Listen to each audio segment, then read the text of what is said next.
이 수모민국을 썼던 이유도 사실 어르신들은 거의 다 아는 내용이거든요. 근데 지금 이 젊은 사람들이 의외로 너무 역사를 모르고요. 그리고 우리나라 역사를 거의 거꾸로 배웠어요. 그래서 제가 보기에는 대한민국 국민들이 적어지고 있다는 느낌? 거의 제가 보기에는 대한민국을 미워하고 폄훼하고 그리고 뭐 헬조선이 어떠니 이런 식으로 대한민국을 정말 거의 저주하게끔 키워진 세대라는 생각이 많이 들었어요. 그래서 그 친구들에게 공부시키기 위해서 일종의 교과서를 만든 겁니다. 그래서 이 책은 이미 보신 분도 있겠지만 보시 않으신 분들에게 오늘 이 시간을 제가 활용을 해서 일종의 쪽집게 과외처럼 이 책을 쉽게 읽는 법 이렇게 그 가이드를 하기 위해서 왔습니다. 지금 제가 그런 얘기를 가끔 하고 있습니다. 오늘 그 주제를 수원민국 부정선거 이렇게 딱 키워드만 쓰셨던데요. 저는 굉장히 적절한 것 같습니다. 왜냐하면 저는 이 수원민국을 만든 그 주체가 이제는 부정선거가 없으면 그 수원민국 체제를 이제 계속 운영할 수가 없다. 이렇게 얘기하고 있거든요. 지금 일어나고 있는 대규모 제도화된 부정선거가 없으면 지금 제가 얘기하는 수원민국은 이제는 사라지거든요. 그래서 제가 이 수원민국 부정선거 이 두 개의 키워드만 띄워주신 우리 사무총장님에 대해서 센스가 굉장히 좋다고 생각을 했거든요. 근데 제가 지금 이런 얘기를 자주 하는데 지금 일어나고 있는 이 부정선거 문제는 사실은 몇몇의 개인의 문제가 아니고 한 세대 전체가 공모한 일종의 세대 범죄다. 제너레이션 크라임이다. 이런 얘기를 하거든요. 그런 용어가 있는지 모르지만 제가 그 용어를 좀 적절하게 사용하고 있습니다. 기본적으로 소위 민주화 운동을 했다는 사람 중에서 이 부정선거 문제를 적극적으로 인식하기를 원하는 사람도 별로 없고 그리고 실제로 적극적으로 인식하는 사람도 별로 없을 뿐 아니라 인식을 해도 침묵하는 것이 대부분이더라고요. 그래서 제가 지금 일어나고 있는 이 부정선거는 사실은 굉장히 독특한 부정선거거든요. 인류 역사에서 존재한 적이 없어요. 그래서 굉장히 독특한 유형의 부정선거이기 때문에 인식하기가 어렵지만 그럼에도 불구하고 이런 종류의 부정선거가 지금 가능한 것은 사실은 한 세대가 공모하고 있기 때문이다. 그리고 그 세대를 넘어서 있는 또 우리가 상상하지 못했던 어떤 조직들의 공모가 있다. 이런 얘기를 해왔습니다. 트럼프 대통령이 되는 순간까지도 제 주변에서도 대통령이 못 될 것이라는 사람들이 대부분이었고 언론도 그랬고 그렇지만 저는 일관되게 트럼프 대통령이 될 거라고 얘기를 했었거든요. 그렇게 제가 얘기를 했던 이유는 여러 가지가 있는데 사실은 제가 미국법을 공부했기 때문이에요. 그 미국법을 공부하면서 느낀 것은 미국 사람들의 특징, 아주 독특한 특징이 있거든요. 지금 미국 국민, 미국 시민이라고 말하는 사람들이 우리하고 다른 좀 특징이 있어요. 제가 그걸 굉장히 정확하게 알았기 때문에 트럼프 대통령이 당선될 것을 예측할 수 있었는데 제가 말하는 가장 중요한 특징은 미국 사람들은 제가 보기에는 차가워요. 어떤 상황에서 제가 만난 사람들 중에 가장 차가운 사람들이 미국 사람이다 이렇게 생각이 들더라고요. 그래서 겉으로는 많이 티가 안 나도 저 사람들이 무슨 생각을 하고 있는지를 저는 좀 이해하기가 쉬웠어요. 제가 미국에서 유학할 때 미국 사람들과 그리고 뭐 중남미나 전 세계에서 온 사람들과 같이 공부를 했는데 저한테 가장 특징적으로 보인 사람들은 아메리칸 시티즌이었어요. 미국 사람들이었어요. 저 사람들은 지금 특히 미국 부정선거에 대해서 말하지 않지만 사실은 알고 있었어요. 그리고 동성애 문제에 대해서도 잘 말하지 않지만 대부분의 미국 사람들은 심각하게 문제를 느끼고 있었어요. 제가 그래서 이 미국 사람들이 우리가 생각하는 것과 좀 다르다라는 걸 알고 있었거든요. 그래서 트럼프 대통령이 아마 당선이 될 거다 이렇게 얘기를 했어요. 어쨌든 지금 그런 상황이기 때문에 부정선거 문제는 결코 쉽게 해결할 수 없는데 트럼프 대통령이 쉬지 않고 있거든요. 속도가 굉장히 빠르기 때문에 지금 그 상황에서 저는 트럼프 대통령이 어쨌든 지금 버티고 있으니까 트럼프 대통령과 함께 간다라는 마음으로 저로서는 가장 높은 수준의 전쟁을 하고 있는 그런 상황입니다. 저는 그래서 오늘 그 부정선거 문제를 많이 얘기하기보다는 현재 일어나고 있는 이 부정선거 문제를 이해하는 바탕이 될 수 있는 이 숨은 민국에 대해서 여러분들에게 대부분 다 아직 읽지 않으셨다고 생각하고 제가 여기에서 나오는 가장 그 중요한 포인트들만 찍어서 제가 여러분들께 말씀을 드리려고 합니다. 제일 먼저 그 목차를 좀 보시면 일단은 그 숨은 민국 어떤 전쟁의 끝에서라는 그 프롤로그가 있는데요. 이렇게 프롤로그를 했던 이유는 저는 지금 한국에서 일어나고 있는 일을 간단하게 요약하면 6.25 전쟁을 끝내는 과정이라고 보고 있습니다. 사실 6.25 전쟁은 마지막에 휴전을 할 때 1953년 7월 27일 휴전을 할 때 그 당사자가 북한 김일성 그리고 중국 팽득회 그리고 유엔 사령부 클라크 사령관 이 세 사람의 사인이 들어가는 식으로 되어 있습니다. 쉽게 말하면 6.25 전쟁 휴전이라는 것은 정전협정이라는 것은 핵심 당사자가 북한, 중국, 유엔, 중국, 북한 이렇게 되어 있거든요. 그래서 우리나라는 사실 이승만 대통령은 사인을 하지 않았는데 이승만 대통령은 유엔이라는 우군을 어떻게 보면은 초대했기 때문에 사실 유엔 사령부가 가장 크지 않습니까? 근데 그 유엔 사령부는 제가 늘 얘기하는데 이 세상에 존재했던 가장 신비한 군대입니다. 유엔 사령부는 원래 만들 수가 없는 군대였어요. 그 유엔 사령부를 만들려면 그 당시에 5개국이 그 합의를 해야 되는 상황이었거든요. 근데 그때는 중국 공산당은 그 5개국에 포함되지 않았지만은 적대국은 하나 있었어요. 그게 소련이었거든요. 근데 소련이 그때 자유중국이 당사자인 것에 대해서 그 유엔 안보리 안전보장 이사의 핵심 국가 5개 국가 중에 하나로 들어온 것에 대해서 불만을 표하고 그래서 잠깐 나가 있었던 그런 상황인데 6.25 전쟁이 터진 겁니다. 일부러 나갔다는 설도 있고 그때 그 하필 소련이 그때 그 자리에 없었던 것에 대해서 뭐 여러 가지 그 얘기가 있는데 스탈린이 일부러 나갔다는 얘기도 있고 그런데 어쨌든 그건 하나의 프로비던스 섭리적인 사실이에요. 덕분에 반대하는 나라가 없었기 때문에 유엔 사령부를 재빨리 만들 수가 있었습니다. 그리고 유엔 사령부 United Nations Command라고 하는 이 유엔 사령부는 소련의 비토가 없이 만들어졌는데 이걸 없애기 위해서는 또 5나라, 지금은 중공도 들어가 있지만 5나라가 다 합의를 해야 되거든요. 그러니까 한 나라라도 유엔 사령부 없애는 거 나 반대해 하면 없앨 수가 없어요. 그래서 지금 유엔 사령부는 미국이 없애지 않겠다. 그러면 영원히 없애지 못하는 나라가 됐습니다. 그래서 사실상 지금 주한미군하고 유엔 사령부는 통합된 형식으로 일을 하고 있지 않습니까? 그래서 가장 신비한 군대인데 지난 그 좌파 정권이 계속해서 종전선언을 함으로써 유엔 사령부의 존재 이유를 치워서 자동으로 유엔 사령부가 제거되도록 하기 위해서 정말 목숨을 걸었었어요.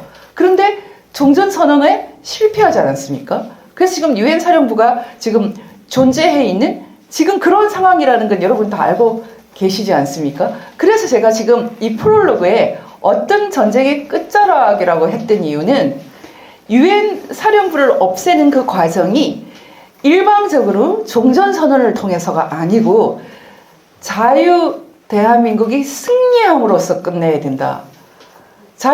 대한민국의 종국적인 승리를 통해서 이 전쟁은 끝나야 된다라는 의미에서 제가 프롤로그를 어떤 전쟁의 끝자락에서 이렇게 쓴 겁니다.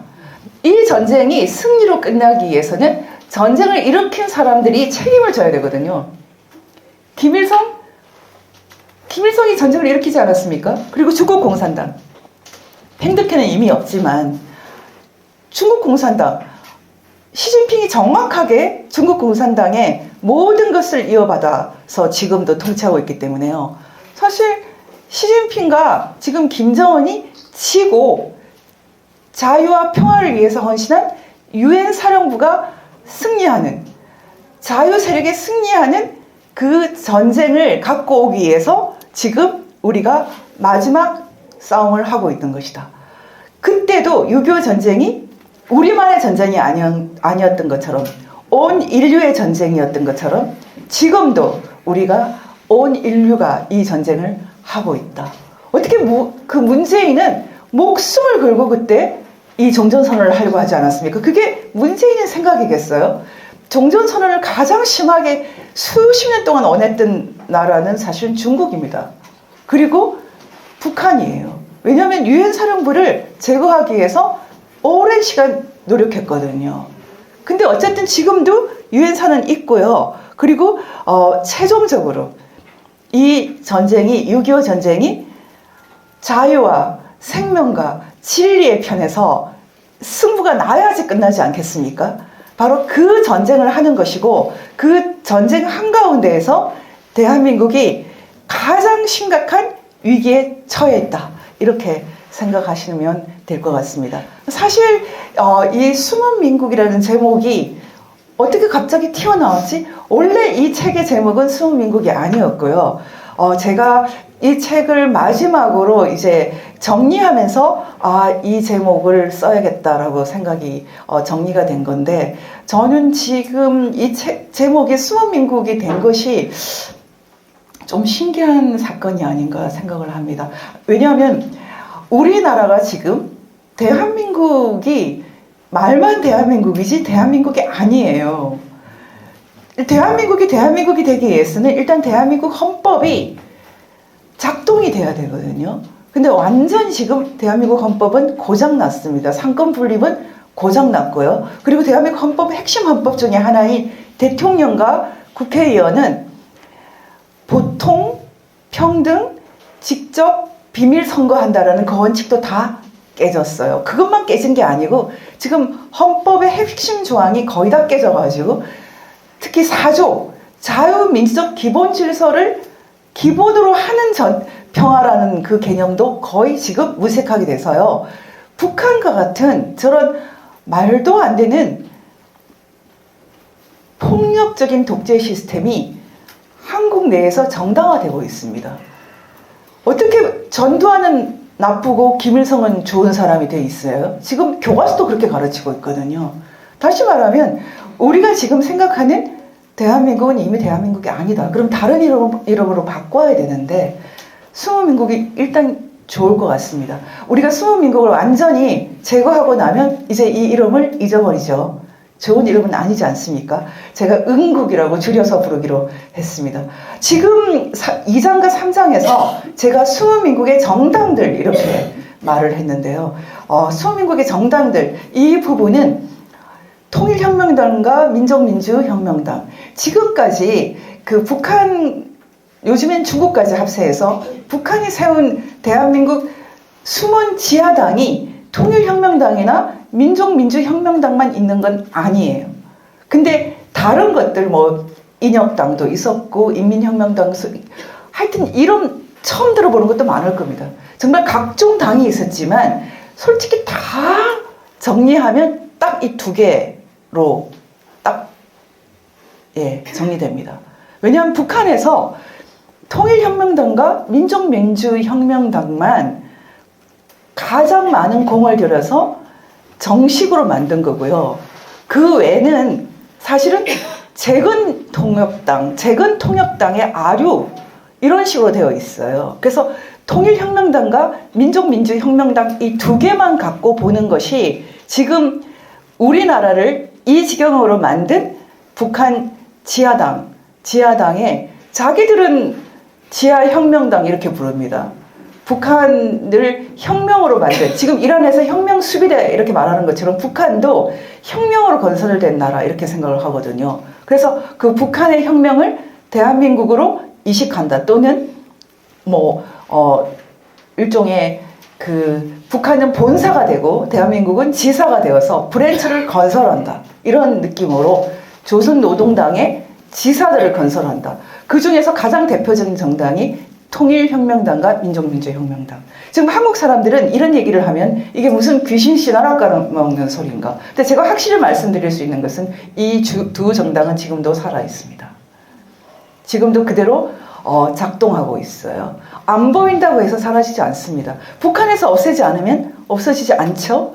지금 사실은 대한민국을 움직이고 있는 실질적인 정치 세력은 더불어민주당이나 국민의힘이 아닙니다. 통일혁명당과 민족민주혁명당으로 보시는 게 낫습니다. 중국 공산당, 조선노동당 이렇게 직접적으로 얘기할 필요가 없어요. 직접적으로 통치하지 않으니까요. 통해서 하니까요. 통일혁명당과 민족민주혁명당이 시퍼렇게 살아있고 작동하고 있는데 대한민국 사람들이 그냥 관심이 없을 뿐이죠. 우리가 지금 도대체 언론들이 왜 이러나 이런 얘기 하지 않습니까?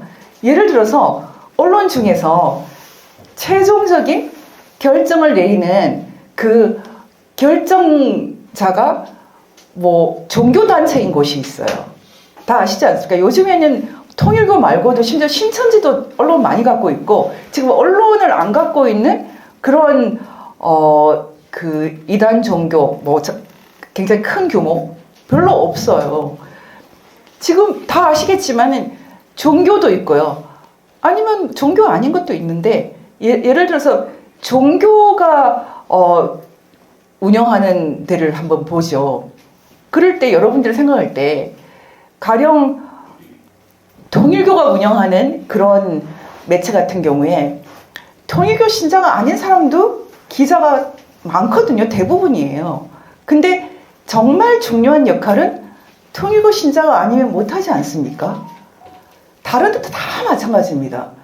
모든 언론이 일정한 직책까지만 자유롭고 올라가면 올라갈수록 전혀 우리가 생각할 수 없는 방식으로 국장이든 아니면 사장이든 결정되고 있다는 건, 여러분 그 정도는 알지 않습니까? 그건 한국 언론만 그런 게 아니에요. 그건 미국도 똑같습니다. CNN도 마찬가지고 심지어 AP 같은 데도 마찬가지예요.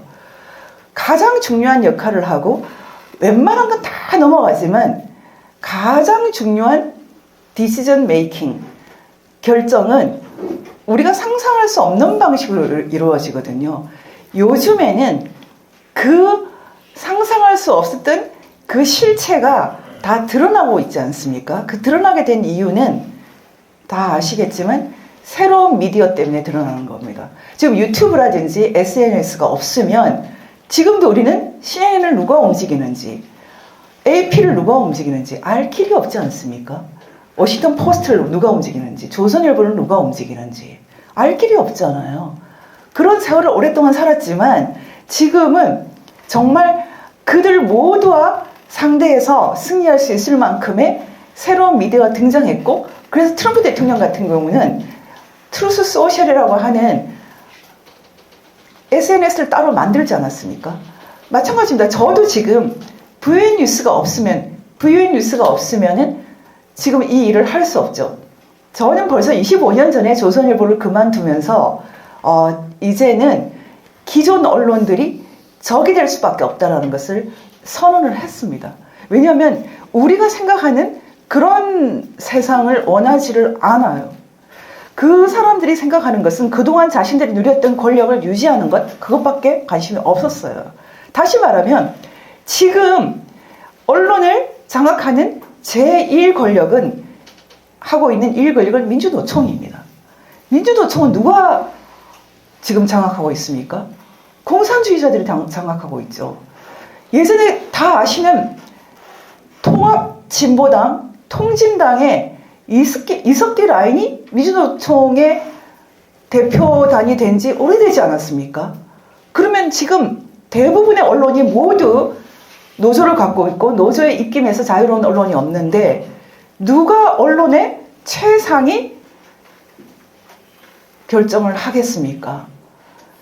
부정선거 문제를 언론이 어떻게 다룰 수가 있습니까?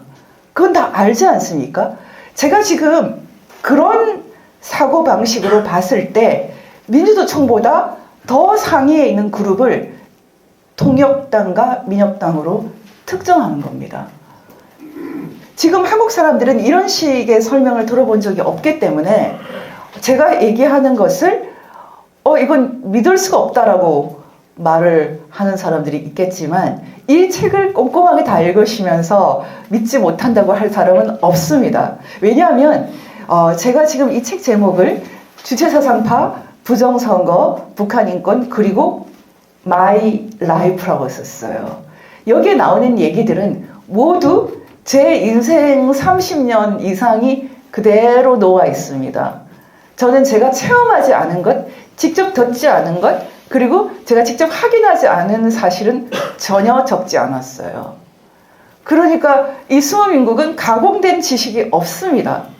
제가 여기 나오는 그 주사파와 인터뷰들이 있는데 그 인터뷰는 벌써 25년 전, 정확하게 27년 전에 한 인터뷰들이기 때문에 그때 당시에 인터뷰는 상당히 우호적으로 한 것을 알 수 있습니다. 그렇지만 제가 책을 낼 때 하나도 고치지 않았어요. 27년 전에 나는 이들이 완전한 전향은 아니지만 이 정도만 전향해도 김정일을 이 정도만 비판해줘도 이들이 너무 고맙다고 생각했기 때문에 기본적으로 이들에 대해서 굉장히 우호적이고 그리고 그 사람들이 어둠에서 빛으로 나오길 바라는 마음으로 NGO를 만들어주고 매체를 만들어주고 제가 할 수 있는 모든 방법을 통해서 이 사람들을 도와주려고 애를 썼거든요. 이 사람들에 대해서 우호적인 것이 그대로 다 들어있습니다. 어떤 사람들이 왜 이렇게 우호적으로 썼냐고 항의를 했어요. 지금의 관점으로. 근데 저는 그대로 다 읽으셔야 된다고 얘기를 합니다. 그래서 지금 제가 1999년 1월에 쓴 글부터 쭉 이렇게 다 제가 직접 쓰고 인터뷰한 글들을 여기에 썼습니다. 지금 그 중에서 이제 그 통일혁명당과 민족민주혁명당 다음 4장에서 주사파에 다가가다 이 장에서 제가 이들을 만나게 된 과정이 자세히 나옵니다. 사실 이들을 만나게 된 과정이 자세히 나오는데 1999년이지 않습니까? 근데 제가 이 책에서 제 경험에서 가장 중요한 사건 중에 하나인 1997년과 8년에 있었던 일을 좀 써뒀어요. 그 내용은 많이 밝히지는 않았습니다. 그건 나중에 밝힐 텐데 그 내용의 핵심은 지금 국민의힘 배후에서 움직이고 있는 요즘에 많이 이제 유행하는 딥스테이트, 그 딥스테이트, 미국에 있는 모종의 세력과 연결되어 있는 그 딥스테이트의 핵심들을 제가 어떻게 만나게 됐는지를 써뒀어요.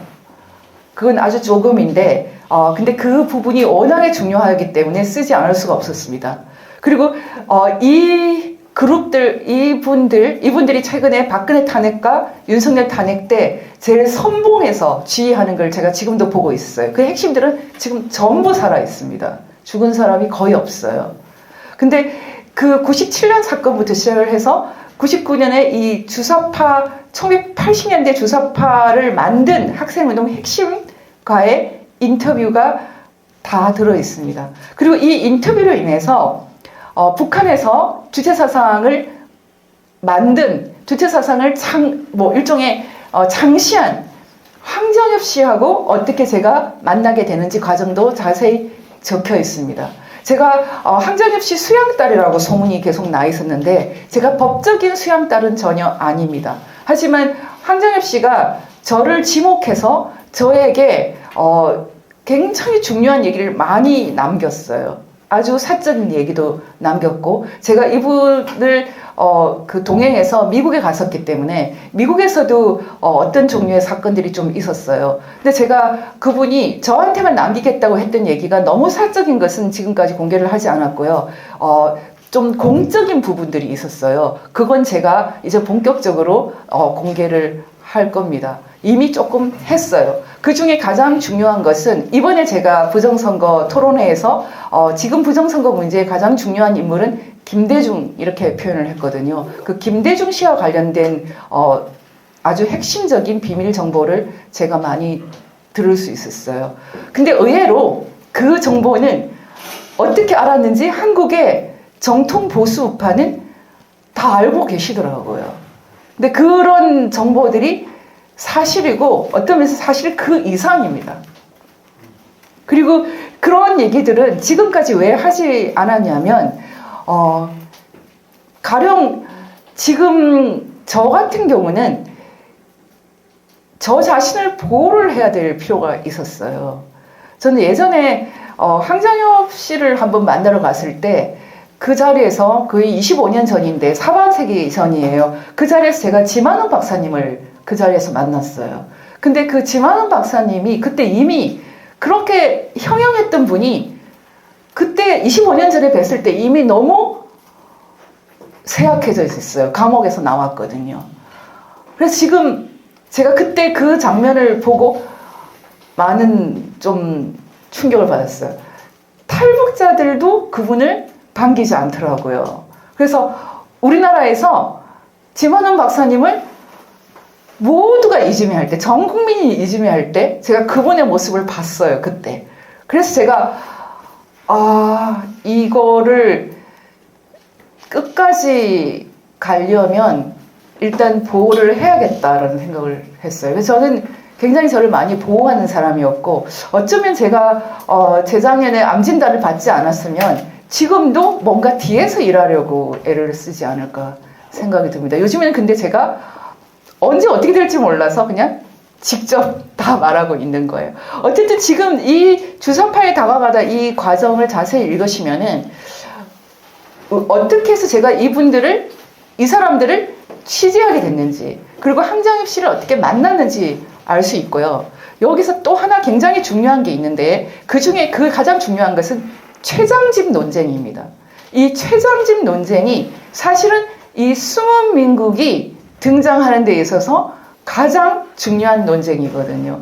이 최장집 논쟁은 쉽게 말하면 최장집 고대 교수가 그 당시에 6.25 전쟁과 남노당에 대해서 한 얘기가 통상적인 우리나라 사람들이 상식으로 알고 있는 것과 좀 달랐다는 거예요.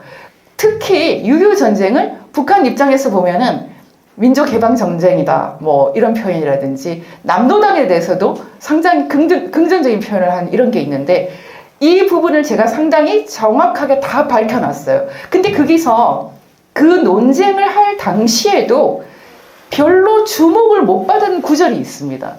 사실 그때 제가 이 논쟁을 중재하는 글을 썼음에도 그때는 저도 넘어갔어요. 못 봤어요. 근데 이번에 제가 이 수호민국을 보면서 이 자료를 재검토하면서 깜짝 놀랐어요. 사실 이 최장집 월간조선 논쟁은 한국에서 본격화된 좌우 논쟁으로서는 가장 중요한 논쟁이었고 법정까지 비화됐는데 법정에서는 좌파인 최장집 편을 들었습니다. 이미 그때는 김대중 대통령 시절이고 김대중 대통령이 자신의 핵심 자문으로 공직을 준 상황이었기 때문에 법원에 가서도 그 당시에 이미 지는 해가 되고 있었던 월간조선보다는 조선일보보다는 최장집 편을 들었겠죠.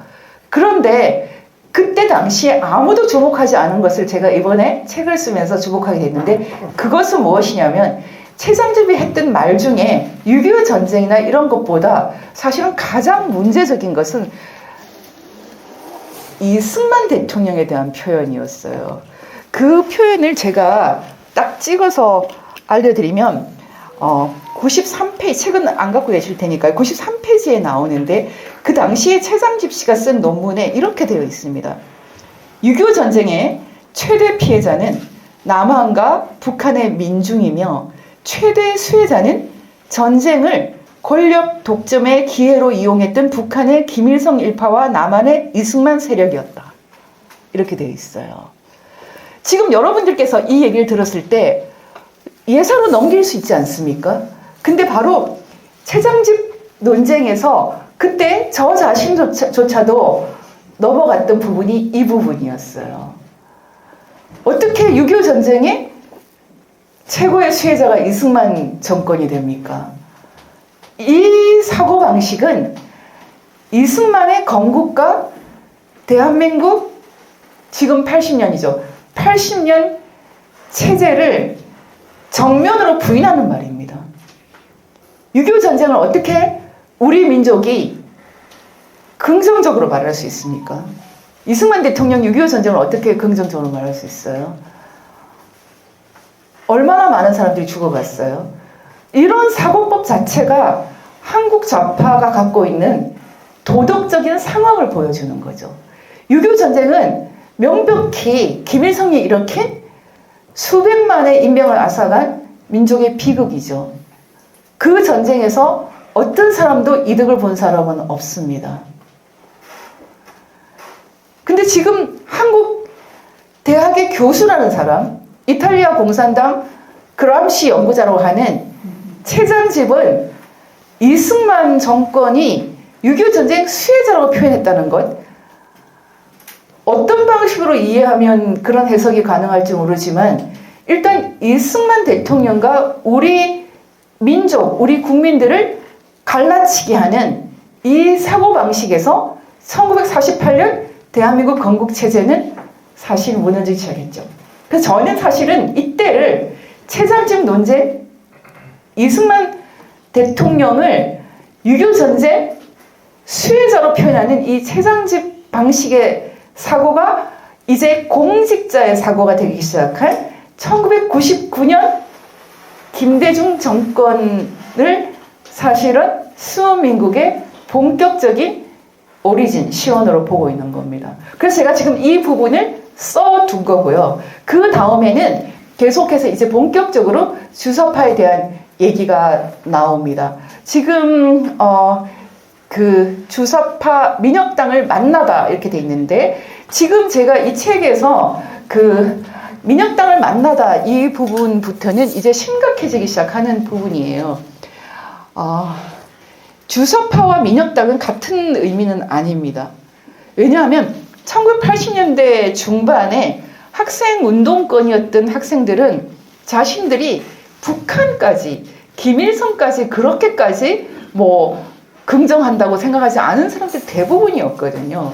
물론 주사파가 있었지만 주사파 중에서도 그래도 수령 절대주의, 김일성 수령까지 수용하는 것은 너무 막 나가는 거다라는 사람들이 많았어요. 근데 그렇게 대학을 다녔고 주사파 활동을 했던 사람들이 사회로 다 흩어져 갔을 때 1990년대 대부분 다 취직이 됐죠. 그때 그 사람들은. 그때 사실은 북한은 그 주사파의 두목을 공작원을 통해서 접촉을 해서 지하당을 건설해서 그 지하당이 대한민국 정치 세력화를 추구했다라는 것을 아는 운동권은 별로 없어요. 근데 1980년대에 주체사상파 학생운동이 등장한 것과 1990년대에 북한 간첩이 내려와서 그 주사파를 만들었던 강철이라는 인물, 이 사람은 그 별명으로도 많이 불립니다. 김영환이라는 이름인데 그 사람을 접선해서 지하당을 건설한 것을 아는 사람은 1990년대에 없었습니다. 그 지하당을 이 세상에 완전히 드러나게 했던 것이 제 기사였어요.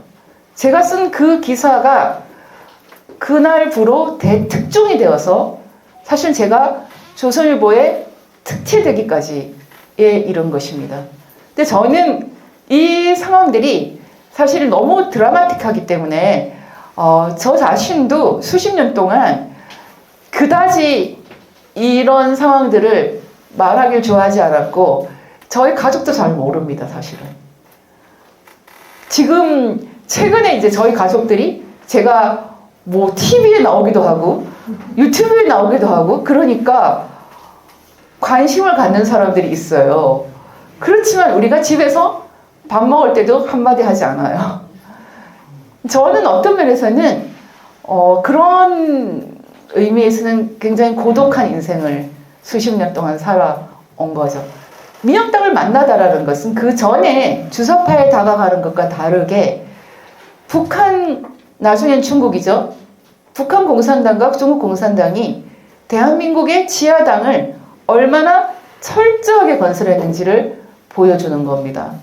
김영한 인터뷰인데 사실 이 김영한 인터뷰는 앞에 인터뷰가 2개 나오는데요. 앞 인터뷰와 뒤 인터뷰가 좀 다릅니다.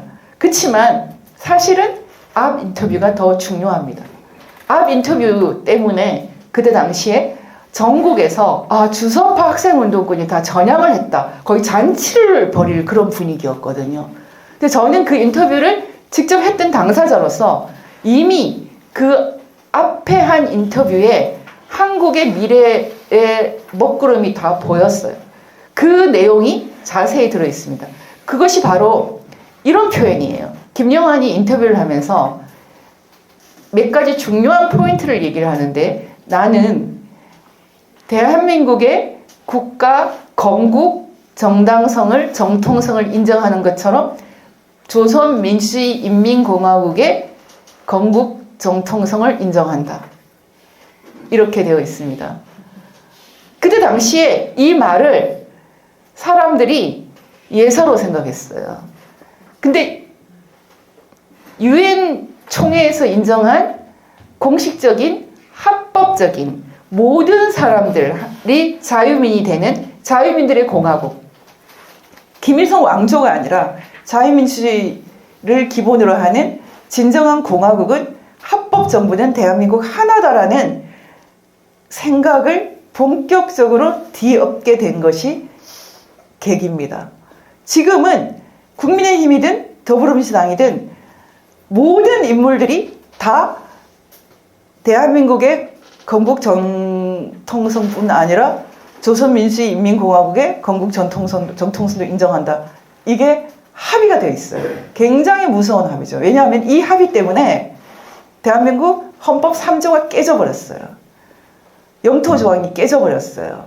지금 북한에서 한국에 살려달라고 와도 보내버려도 처벌을 안 받습니다. 무서운 일이 벌어지고 있죠. 헌법 3조가 깨졌죠. 저는 김영환이 이때 이 표현을 쓰는 걸 보고 제가 김영환을 이 사람을 끝까지 완전히 전향할 때까지 추적하겠다 결심을 했거든요. 도와주면서 제거하겠다. 지금 그래서 제가 이 사람들하고 본격적으로 투쟁하기 위해서 몇 년간 애를 썼고 그 결정판이 이 수원민국입니다. 그래서 이 수원민국은 지금 원조 주사파의 실체를 구체적으로 보여주는데 아주 많은 노력을 했습니다. 그리고 또 그 원조 민혁당이라고 제가 표현하는 이 강철 김영환의 주사파 관련된 이 인터뷰도 중요하지만 이 인터뷰를 하고 나서 그때 당시에는 중국에 숨어 있었던 사람을 제가 한국으로 들어오게 해서 국정원 수사를 받는 과정에서 다시 한번 이 사람이 탈출을 시도하고 그리고 다시 이 사람이 그 붙잡히게 되는 그리고 한국 내에 있는 그 민족민주혁명당의 모든 그 핵심 인물들이 일망타진되는 그런 사건이 있었어요. 그 사건 이후에 이제 했던 인터뷰가 석방된 김영환 인터뷰예요. 이 인터뷰에서 또 하나 굉장히 중요한 포인트가 있는데 주체사상, 황정엽 주체사상은 합법화해야 된다. 대한민국 자유민주주의가 껴안아야 된다. 라는 것입니다. 사실 이 말이 생각보다 굉장히 무서운 말입니다.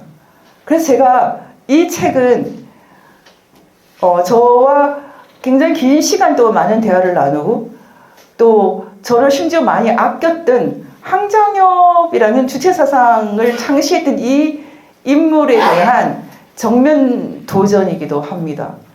이 책에서 저는 많은 분량을 쓰지는 않았지만 여러분들이 끝까지 보시면 제가 모든 주체사상은 결국 어떤 경우에도 공산주의다. 모든 주체사상은 결국 어떤 경우에도 친북, 종북으로 갈 수밖에 없다라는 것을 알 수 있게 써뒀습니다.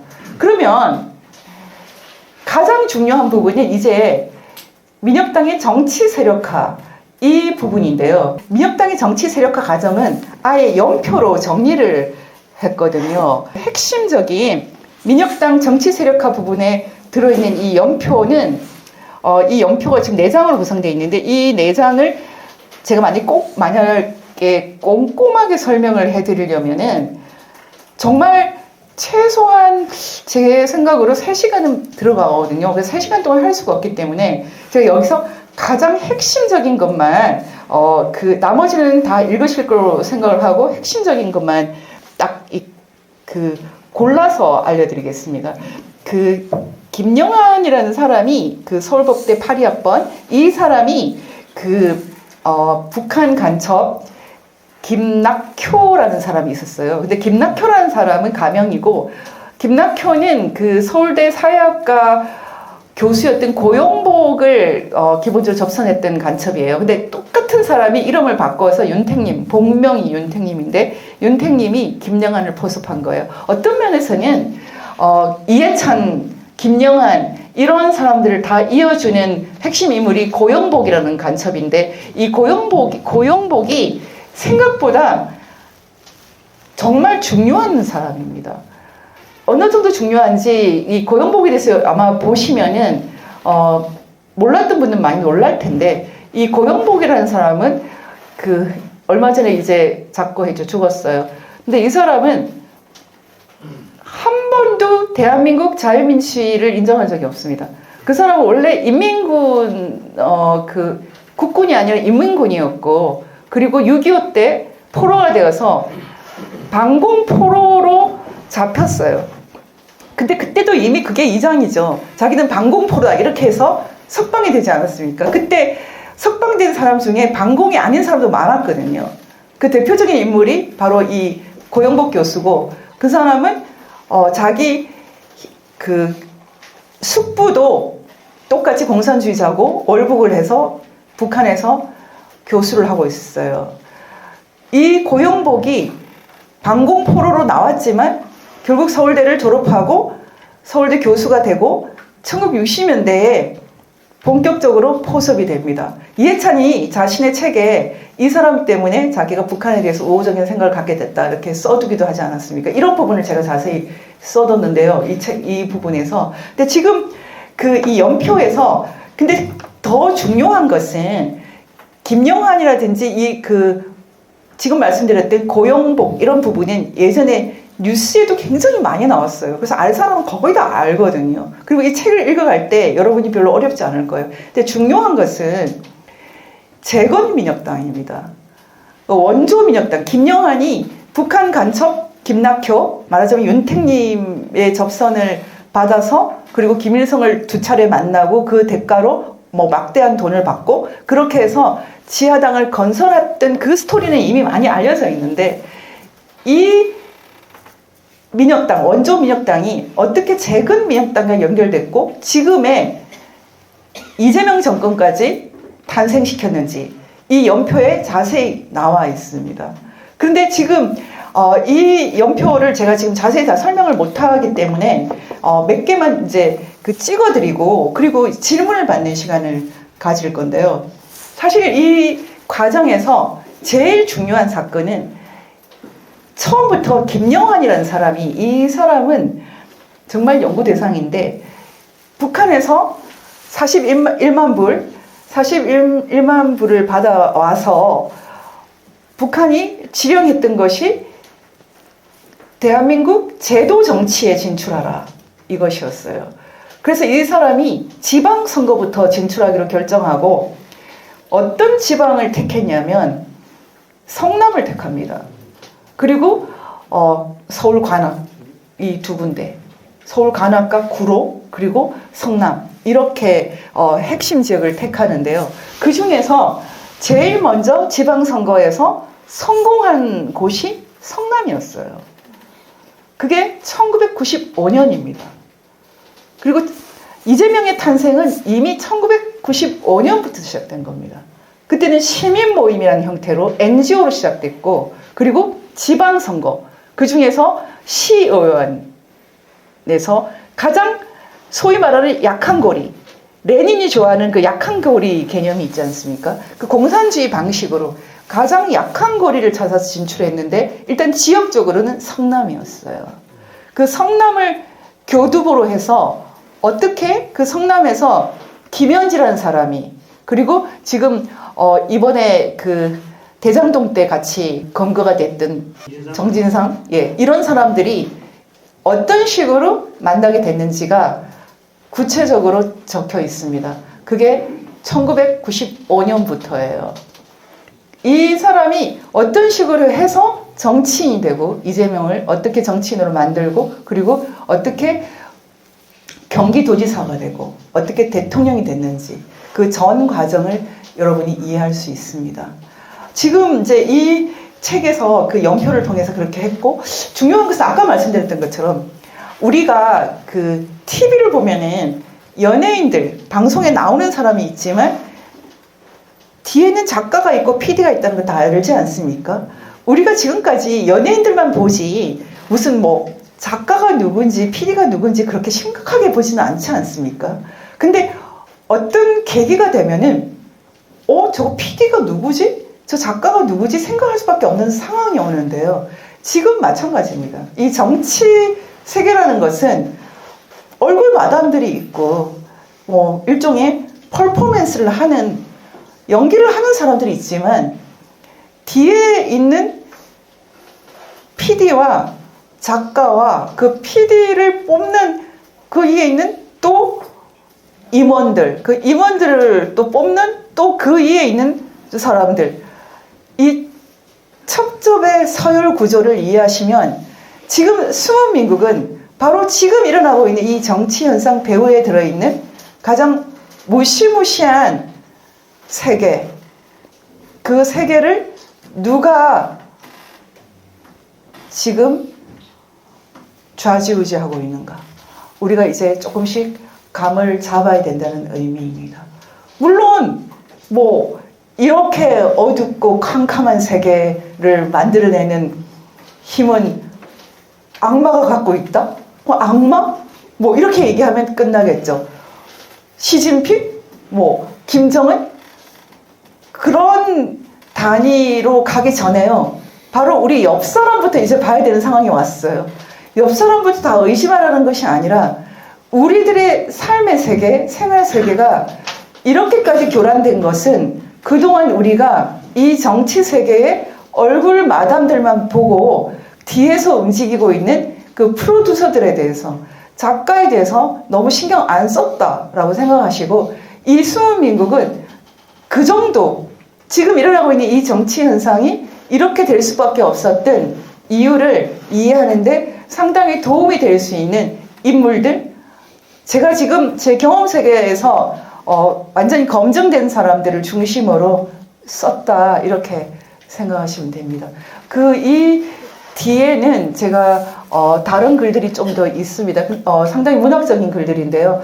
저는 이 그 숨은 민국을 다음 세대가 보기를 바랬어요. 저는 이렇게 어둡고 캄캄한 한국이 결국은 이 문제들을 다 해결하고 아주 밝은 전망 속에 들어간다, 이렇게 생각을 하기 때문에 이걸 보고 너무 충격을 받아서 너무 절망에 빠져서 대한민국을 포기하라는 뜻이 전혀 아닙니다. 어떻게 보면은 문제를 해결하는 실마리를 찾아보자, 이런 의미예요. 그래서 지금 이제부터 우리가 무엇을 할 것인가 모색하게 되는 계기를 만들기 위해서 제가 이 책을 썼다, 이렇게 생각하시면 됩니다. 이 1시간 동안 제가 이 책의 중요한 얼개들을 몇 가지만 이렇게 설명을 했는데도 불구하고 너무 조금밖에 말하지 못했어요. 그건 조금 송구하게 생각을 합니다. 그래서 일단 질문이 있으면 좀 듣고 추가로 설명할 것이 있으면 제가 설명을 더 해드리겠습니다. 원조민혁당과 재건민혁당, 이 북한의 어떤 공작으로 탄생한 이 제야당을 통해서 한국의 거의 모든 정치 세력이 정리가 됐고, 그것은 사실은 이미 대한민국이 아니라 숨은민국이다 이렇게 말하지 않았습니까? 그리고 이 원조 민혁당 세력은 대거 국민의힘에 들어가 있고요. 그리고 그 재건민혁당 세력은 더불어민주당에 들어가 있다. 이런 건 다 팩트예요. 그러면은 이렇게 됐는데 어떻게 우리가 지금 정치 세계의 희망을 볼 수 있느냐? 부정선거는 누가 해결하느냐? 굉장히 중요한 고민이죠. 저는 이제 그 미국에서도 미국 역사에서 그 1860년대에 비슷한 고민이 있었어요. 그때는 지금 민주당은 노예 해방을 반대하는 정당이었어요. 기독교 당인데도 불구하고 노예 해방을 반대했고요. 그리고 아주 많은 군소 정당이 있었어요. 너무나 많은 군소 정당이 있었고, 그 중에 뭐 심지어 토리당이라는 당도 있었고, 노네임 당도 있었고, 그랬는데 그때 그 민주당의 입장하고 조금 다른 소위 이제 보수죠.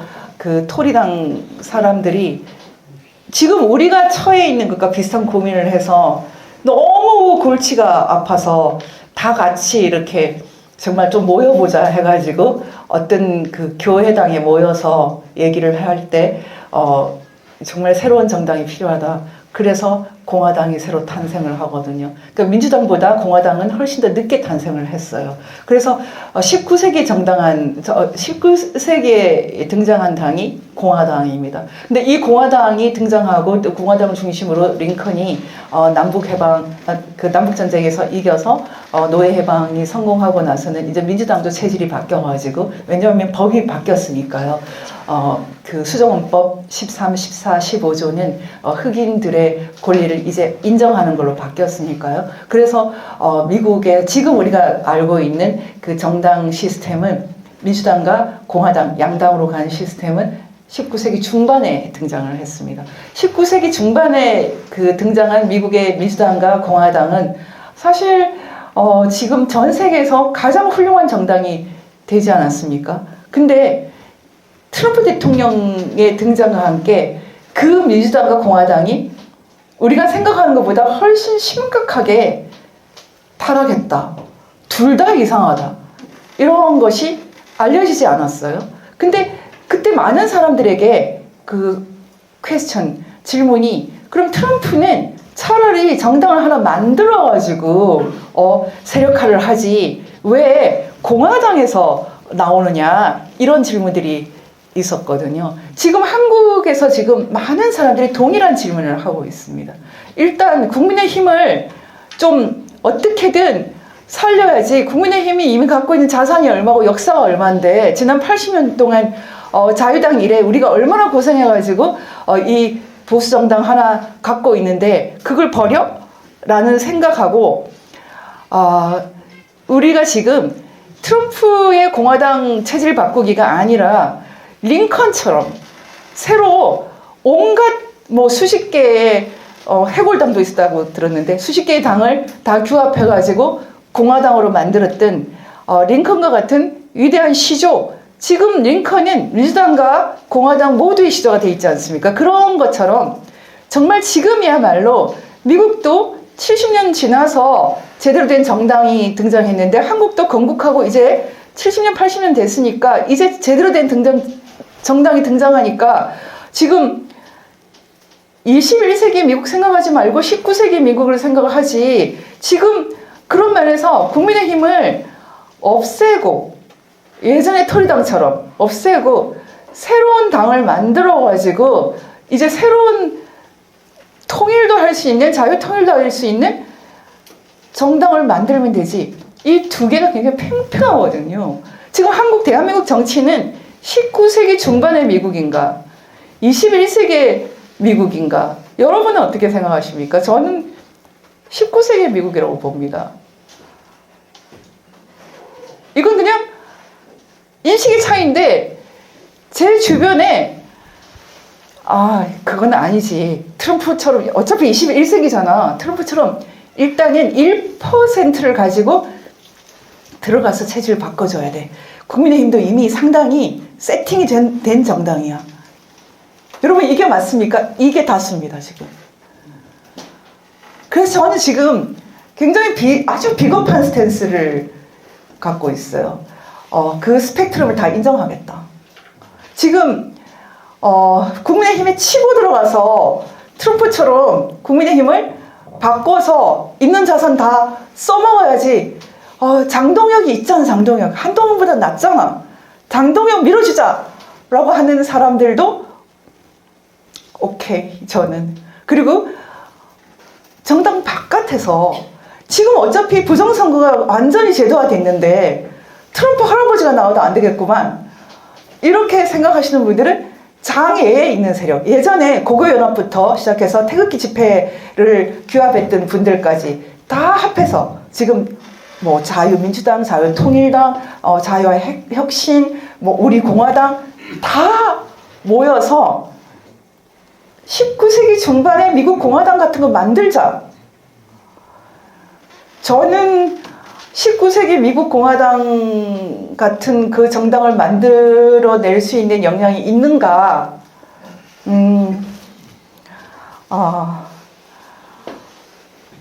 모르겠습니다. 이게 고민인 거죠. 예, 이게 고민이에요. 우리에게 정말 링컨이 보이시나요? 이게 고민입니다. 링컨도 사실 그렇게 센 사람은 아니었거든요. 링컨도 그 당시에 노예 해방파들 편만 든 건 아니에요. 왜냐하면 워낙에 노예 해방을 반대하는 세력도 컸고 그들을 일방적으로 부인하면은 미국이라는 연방이 사라질까봐, 그 신생 국가가 사라질까봐. 지금 우리가 국민의 힘이라도 그나마 없으면 이 대한민국 체제가 없어져 버릴 것 같아 라는 두려움이 있지 않습니까?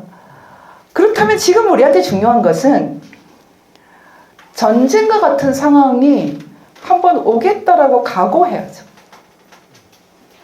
그건 참 슬프지만 제가 오늘 한류를 보면서 지금 정권에서는 별것 아니다 그렇게 말하는데 굉장히 별거거든요. 이게 어떻게 별거 아닙니까? 굉장히 별거고 우리가 한국에서 살아오신 분들, 지금 70년, 80년 살아오신 분들, 그분들 생애에서 가장 슬픈 시절 중에 하나입니다. 지금 이 시절이. 근데 제가 생각할 때는 그렇습니다. 지금 우리한테 정말 필요한 건 용기다. 장동혁이든 한교안이든 정말 링컨만큼 위대해졌으면 좋겠는데 모르겠네? 그런 생각이 많은 분들이 갖고 있지 않습니까? 그렇다면 링컨이나 장동혁이나 한교안이 중요한 게 아닌 거죠. 근데 한국에서 한국 사람들의 다수가 공산당은 틀렸고 자유민주주의가 맞아 라는 확신을 갖는 것, 그 확신을 가진 사람이 또 용기를 갖는 게 중요합니다. 저는 그래서 제가 지금 열심히 치료하고 있는데요. 만약에 치료 실패하면 죽겠죠. 그러면은 죽는다는 걸 먼저 계산하고 내가 할 수 있는 모든 걸 다 말하겠다. 나이가 많든 적든 그냥 결심하면 됩니다. 그때 그런 말이 있어요. 19세기 중반에 똑같은 상황이었어요. 희망이 하나도 안 보여요. 이 당이고 저 당이고. 그때 공화당도 없었고. 그래서 사람들이 너무 골치가 아파가지고 어떤 교회당에 모였는데 그 교회당에 들어갈 때는 토리당원이었는데 나올 때는 공화당원이었다. 이런 말이 있거든요. 여기 계신 분들이 어쩌면 미국의 노예 해방을 위해서 미국 사람들의 10%, 남자의 10%가 죽어가면서 전쟁을 했듯이 어쩌면 우리 인구의 10%가 죽어가면서 북한을 해방시키고 대한민국 건국을, 위대한 건국을 완성시키고 그렇게 될 수도 있겠다. 공산주의자들 다 점령을 해서 우리 집에 김일성, 김정일, 김정은 못생겼잖아요. 그 사람들 초상화 걸어놓고 매일 보는 거 전 밥 먹기 싫을 것 같은데요. 그거 싫지 않습니까? 그렇게는 싫다라고 생각하는 사람들이 자유민주주의가 맞다. 이승만 대통령 생일도 몰랐잖아요, 저희가. 박정희 대통령 생일도 몰랐잖아요. 전두환 대통령 생일 아십니까? 모르잖아요. 그분들 다 괜찮은 분들이라는 거죠. 어떻게 저렇게 속물이고 저렇게 악랄한 사람들이 지도자 노릇을 하고 있는데 그들을 추앙하는 세력이 주사파들이 대한민국을 먹습니까? 숨은 민국이 어떻게 대한민국을 먹어요? 이 거지 같은 시대를 끝내겠다고 생각하는 사람들이 결정을 해야 됩니다. 전쟁도 일어날 수 있다는 걸 알아야 돼요. 그러면 일어나지 않습니다. 지금 필요한 것은 용기다. 저는 그렇게 생각합니다. 지금 여기 계신 분들은 아마 대부분 다 그럴 텐데 우리는 2016년 박근혜 대통령 탄핵 때 이미 헌정 질서가 무너졌다. 그건 제가 페이스북으로 제일 많이 썼던 말 중에 하나고요. 지금 이미 대한민국은 점령되고 있다라고 제가 많이 썼었어요. 지금 그런데 이제 우리가 조금 지혜로운 게 필요한데 그 전략 전술이라는 게 있거든요. 그 윤어게인이라는 구호는 명백하게 전술적인 구호입니다. 왜냐하면 제가 그 구호가 탄생할 때 그 자리에 있었기 때문에 그 말이 세상에 알려지기 전에 어떤 분이 이거 어떻게 생각하냐라고 의견을 물었을 때 딱 꽂힌다. 일단 대통령 일단 감옥에서 구해놓고 보자. 지금 윤어게인이라는 구호는 대통령과 뭐 영부인과 그리고 김용현 장관뿐만 아니라 서부지법에서 잡혀간 무고한 청년들까지 일단 감옥에 갇힌 사람들 풀어내기 위한 구호죠, 사실은. 그렇지만 지금 말씀하셨던 것처럼 박근혜 대통령도 5년이나 감옥 계셨어요. 계엄을 안 했는데. 박근혜 대통령의 저는 박 대통령이 감옥에 나오기 전까지 계속 여기에 뭔가 꽂혀 있는 느낌? 이 암이라는 게 스트레스 때문에 생기잖아요. 제가 지난 10년 동안 가장 큰 스트레스 중에 하나가 박 대통령이 감옥에 있을 때 느꼈던 스트레스거든요.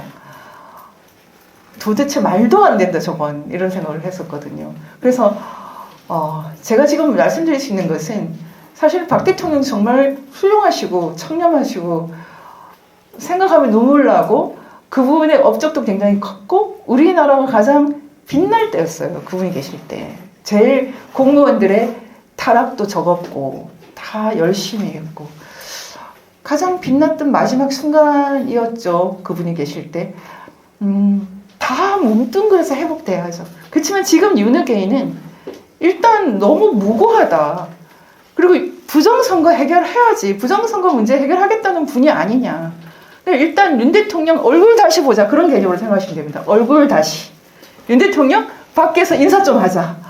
이거 괜찮지 않아요? 윤 대통령이 지금 뭐 이재명을 무너뜨리고 지금 청와대에 들어가고 이런 거는 너무 먼 얘기고요. 일단 무고하게 갇힌 사람들 다시 얼굴 좀 봅시다. 딱 그 정도? 그 정도 생각하고 우리 그냥 젊은이들이 외치는 구호에 박수 쳐줬으면 좋겠다. 그런 생각입니다. 너무 좋은 질문들이고 지금 제가 오늘 이 자리가 저도 참 은혜가 됩니다. 10년 정도 어떻게 보면은 여기 계신 분들 연세 있으신 분도 있으실 텐데 다 현역으로 살고 있지 않습니까? 군인이 돼서 살고 있지 않습니까?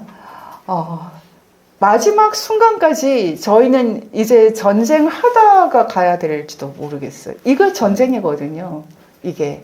이 전쟁의 끝자락은 결국은 대한민국 자유민주주의 승리로 끝날 것이고 전쟁을 일으킨 김일성 일당은 모두 책임을 져야 될 겁니다. 그들은 히틀러보다 더 잔인한 통치를 했기 때문에 인류 역사는 히틀러 이후에 만들었던 반인도 범죄보다 더 무서운 범죄를 만들고 구성을 해서 그들을 처단해야 된다. 이렇게 생각을 합니다. 그날까지 열심히 싸웁시다.